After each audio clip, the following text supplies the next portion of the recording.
माँ बस करे, अभी से थक गई। चल तू अंदर, मैं बाकी की गोभियां लेकर आती हूँ। ओफो माँ, रहने दो, अकेले लगी रहोगी फिर थक जाओगी, फिर मुझे भी खड़ा कर लोगी अपने मंचूरियन के ठेले पर। हाँ तो तुझे अच्छा नहीं लगता क्या मेरे मंचूरियन के ठेले पर खड़ा होना? किसको अच्छा लगेगा माँ सड़क के किनारे एक छोटे से ठेले पर घंटों तक खड़े रहना। वैसे माँ, ये गोभी मंचूरियन का ठेला लगाने का आइडिया था किसका? तेरे बाबा का। जब तू बहुत छोटी थी ना, तो वो एक फौजी अफसर के यहाँ काम करते थे।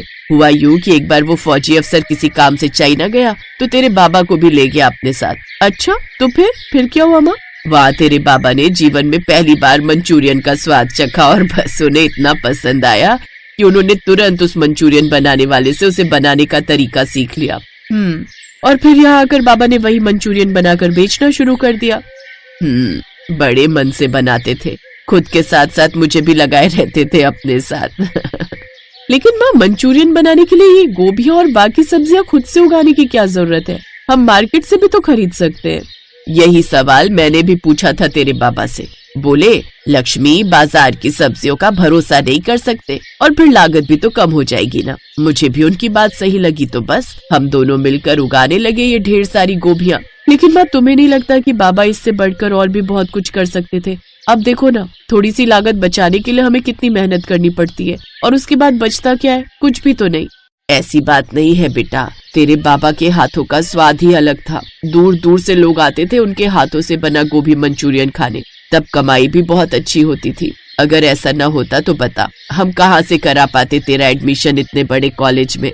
हाँ माँ, लेकिन अब ना तो बाबा है और ना ही उनके हाथों का वो स्वाद। तुम सारा दिन इतनी मेहनत करती हो, लेकिन गिने चुने ही ग्राहक आते हैं तुम्हारे ठेले पर। वो तो अच्छा हुआ कि मुझे स्कॉलरशिप मिल गई, वरना कॉलेज की फीस भर पाने की हालत में बिल्कुल नहीं थे हम।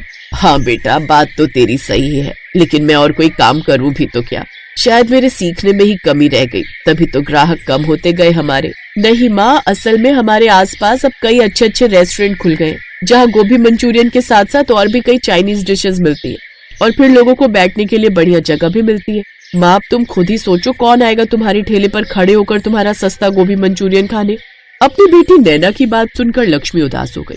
उधर नैना को भी ये देखकर बुरा लगा। असल में नैना और उसकी माँ लक्ष्मी की माली हालत बहुत अच्छी नहीं थी। नैना के पिता का खोला हुआ गोभी मंचूरियन का ठेला अब उसकी माँ चला रही थी, लेकिन इस काम में अब कमाई बिल्कुल ना के बराबर रह गई थी। दूसरी तरफ नैना शहर के एक अच्छे कॉलेज से होटल मैनेजमेंट का कोर्स कर रही थी। नैना, आज क्या लाई है टिफिन में? सैंडविच खाएगी? नहीं यार, सैंडविच तो मैं भी लाई हूँ, पर तू अपनी मम्मी के हाथ का गोभी मंचूरियन कब लाएगी यार? मैंने कितनी बार बोला तुझे लाने को। चुप कर, तू क्या चाहती है वो आकाश और उसके दोस्त मेरा और मजाक बनाए? जब से उन लोगों को पता चला है कि मेरी माँ गोभी मंचूरियन का ठेला लगाती है, सब के सब मुझे चिढ़ाते रहते हैं। अगर गलती से उन्होंने मेरे टिफिन में गोभी मंचूरियन देख लिया तो पता नहीं क्या करेंगे। अरे यार नैना, तू पागल है क्या? उन बेवकूफों के चक्कर में तू अपनी मम्मी को अंडर एस्टिमेट कर रही है। मैंने खाया आंटी के हाथ का गोभी मंचूरियन, सच में वर्ल्ड का बेस्ट गोभी मंचूरियन बनाती है वो। कॉलेज की कैंटीन में बैठी नैना और उसकी दोस्त विधि आपस में बात कर ही रहे थे कि तभी वहाँ लड़के लड़कियों का एक ग्रुप आया। एक साथ जोर जोर से आवाज लगाने लगे, मंचूरियन मंचूरियन मंचूरियन। मंचूरियन कैसा दिया भैया? वो क्या है ना मैडम, हम बहुत गरीब लोग हैं, तो आप बस 10 रुपए दे दो। हमें हमारी बेटी को शेफ बनाना है, तो उसके लिए पैसे चाहिए। ये है आकाश, जिसके बारे में कुछ देर पहले नैना और विधि बात कर रही थी। आकाश एक अमीर बाप का बेटा था। उसके पापा का होटल्स का बिजनेस था, तो अपने करियर को लेकर उसे कोई चिंता थी ही नहीं। जब नैना से बर्दाश्त नहीं हुआ तो वो वहाँ से उठकर चली गई। और फिर आकाश, व्हाट इज दिस बिहेवियर? ये ठीक नहीं कर रहे हो तुम लोग नैना के साथ। ठीक तो तुम नहीं कर रही हो, उस लो क्लास लड़की को फ्रेंड बनाकर। तुम अच्छी सोसाइटी को बिलोंग करती हो, तो तुम्हें हमारे ग्रुप में होना चाहिए, ना कि उस फटीचर नैना और उसकी मंचूरियन वाली गरीब माँ की साइड में। Oh shut up Akash, this is it. मैं जाकर डीन से तुम्हारी शिकायत करूंगी। तो जाओ, डीन तो तुम्हारे इंतजार में ही बैठे होंगे। भूल गई हो क्या, मेरे डैड इस कॉलेज के ट्रस्टी हैं, तो मेरे खिलाफ तो यहाँ कुछ नहीं हो सकता। उल्टा अगर तुम्हारी फ्रेंड ही रेस्टिकेट हो जाए तो मुझे दोष मत देना, ओके? दूसरी तरफ नैना इस सब के बाद रोती हुई घर पहुंची तो लक्ष्मी ने उससे पूछा, अरे ऐसे रो क्यों रही हो? जल्दी बता मुझे, क्या बात है? बाप को मेरी कसम, आज के बाद आप वो मनहूस गोभी मंचूरियन कभी नहीं बनाओगी और सड़क किनारे कुछ भी बेचने के लिए खड़ी नहीं होगी। अरे ये कैसी बातें कर रही है तू? अगर काम नहीं करूंगी तो खर्चा कैसे चलेगा हमारा? चल जाएगा माँ, मैं कॉलेज के बाद पार्ट टाइम जॉब करूंगी, पर आप गोभी मंचूरियन का ठेला नहीं लगाओगी। बस मैं अब आपकी और अपनी और बेइज्जती नहीं सह सकती। नैना के इस तरह जोर देने पर लक्ष्मी ने वाकई हार मान ली और गोभी मंचूरियन का ठेला लगाना बंद कर दिया। घर का खर्च चलाने के लिए नैना ने एक कैफे में जॉब ले ली। सुबह से लेकर दिन तक वो कॉलेज में रहती और उसके बाद कैफे में ग्राहकों के ऑर्डर लेती। घर आते आते उसे काफी रात हो जाती थी, लेकिन नैना इस बात से खुश थी कि अब आकाश और उसके दोस्त उसका और उसकी माँ का मजाक नहीं उड़ा पाएंगे। फिर एक दिन कॉलेज में, तो गाइस बी रेडी, आज के कंपटीशन में आपको कमाल कर दिखाना है। आपकी डिश का स्टार इंग्रेडिएंट आपके सामने रखे बॉक्स में है। ध्यान रहे, आज के हमारे गेस्ट और इस कंपटीशन के जज वो हैं जो हजारों लाखों शेफ्स की इंस्पिरेशन है, the iconic chef Dilip Kapoor. हे भगवान, प्लीज प्लीज प्लीज मेरे बॉक्स में पनीर होना चाहिए या फिर कोई मीट भी चलेगा। मुझे हर हाल में आज का कंपटीशन जीतना है, प्लीज भगवान हेल्प मी। नैना ने कांपते हाथों से अपने सामने रखा बॉक्स खोला और फिर क्या, नहीं, ये नहीं हो सकता। गोभी, मुझे गोभी कैसे मिल सकती है? नैना के सामने गोभी का एक बड़ा सा फूल रखा था। नैना निराश थी तो पास ही खड़ा आकाश बस हंसे जा रहा था, जिसे देखकर नैना का कॉन्फिडेंस और भी डाउन हो गया। लेकिन तभी नैना की दूसरी तरफ खड़ी विधि ने उससे कहा, नैना उस आकाश पर ध्यान मत दे, ये तेरे लिए अच्छा मौका है, ये अपना बेस्ट दिखाने का टाइम है और अपनी माँ पर भरोसा करने का भी।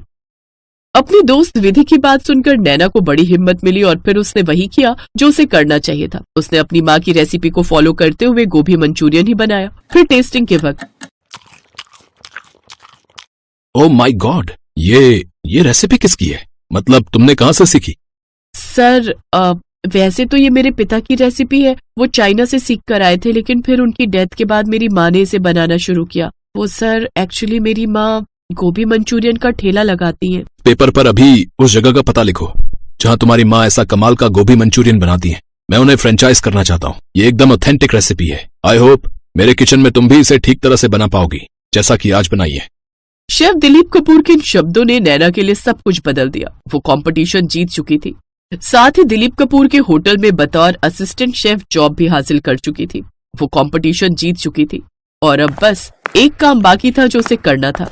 अरे नैना, आ गई तू, क्या रहा तेरे कंपटीशन का? वो सब बाद में बताऊंगी माँ, पहले ये बताओ तुम्हारी गोभियां कहाँ है? उनका क्या करेगी तू? गोभी मंचूरियन बनाऊंगी माँ, वो भी आपके ठेले पर। हाँ, क्या बोल रही है तू? ठीक बोल रही हो माँ, मुझसे बहुत बड़ी गलती हो गई। बाकी सबकी तरह मैंने भी तुम्हारी मेहनत और हुनर की कद्र नहीं की, लेकिन अब सब सही होगा। हम दोनों माँ बेटी हमेशा गोभी मंचूरियन वाली ही रहेंगी, लेकिन अब गरीब नहीं रहेंगी माँ।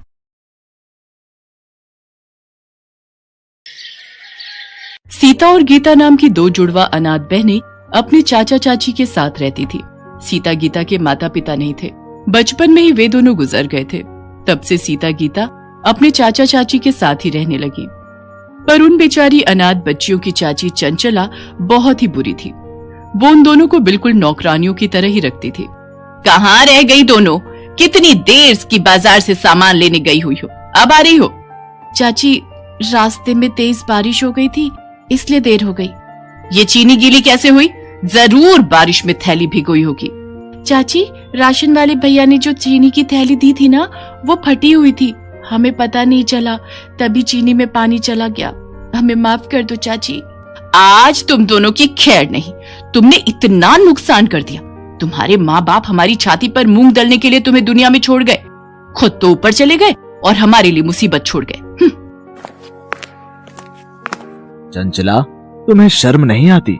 बेचारी बच्चियों के साथ इतना बुरा व्यवहार करती हो, थोड़ा भगवान से तो डरो। अब तुम क्या चाहते हो? मैं मायके चली जाऊं? एक बार चली गई ना तो लौट कर नहीं आऊंगी, फिर ढूंढते रहना दूसरी। चंचला सीता गीता पर हमेशा ही हाथ उठाती रहती थी, जिस कारण वे दोनों बच्चियां रात के अंधेरे में सुबक सुबक कर रोती थी। एक रात दोनों ने घर छोड़ने का विचार किया। गीता, हम यहाँ नहीं रुकेंगे, चाची बहुत मारती है। हाँ सीता, तू ठीक कह रही है, हम कहीं दूर चले जाएंगे। सीता और गीता रात के अंधेरे में घर से निकल गई और चलते चलते एक पेड़ के पास रुक गई और उसी पेड़ के चबूतरे पर सो गई। अगली सुबह उनकी आंख खुली तो उन्होंने देखा सड़क पर लोग गुजर रहे हैं। बहुत से ठेले वाले वहां पर खड़े हैं। सीता, बहुत भूख लगी है, चल हम कुछ खाते हैं।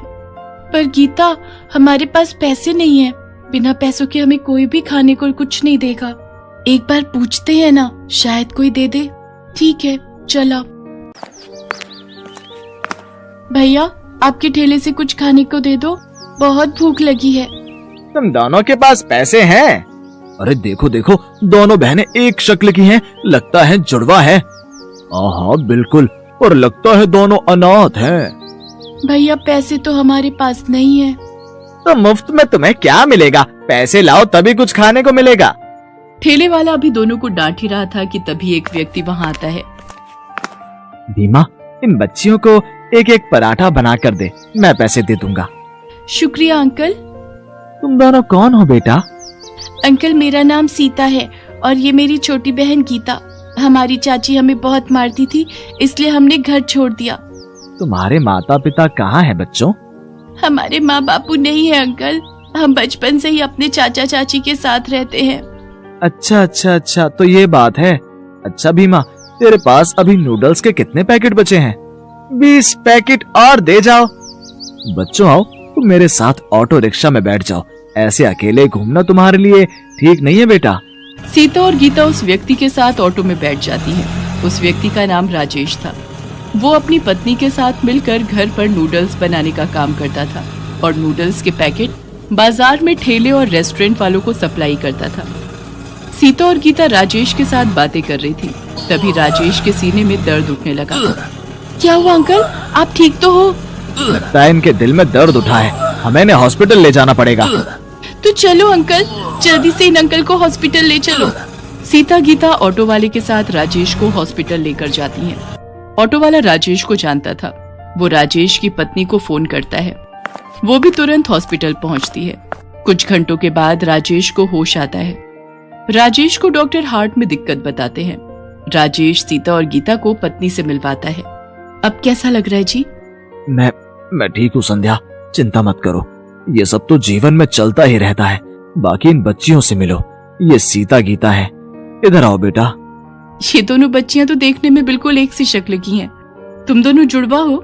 जी आंटी, मेरा नाम सीता है और ये गीता। अगले दिन डॉक्टर राजेश को छुट्टी दे देते हैं, पर पूरा आराम करने के लिए कहते हैं।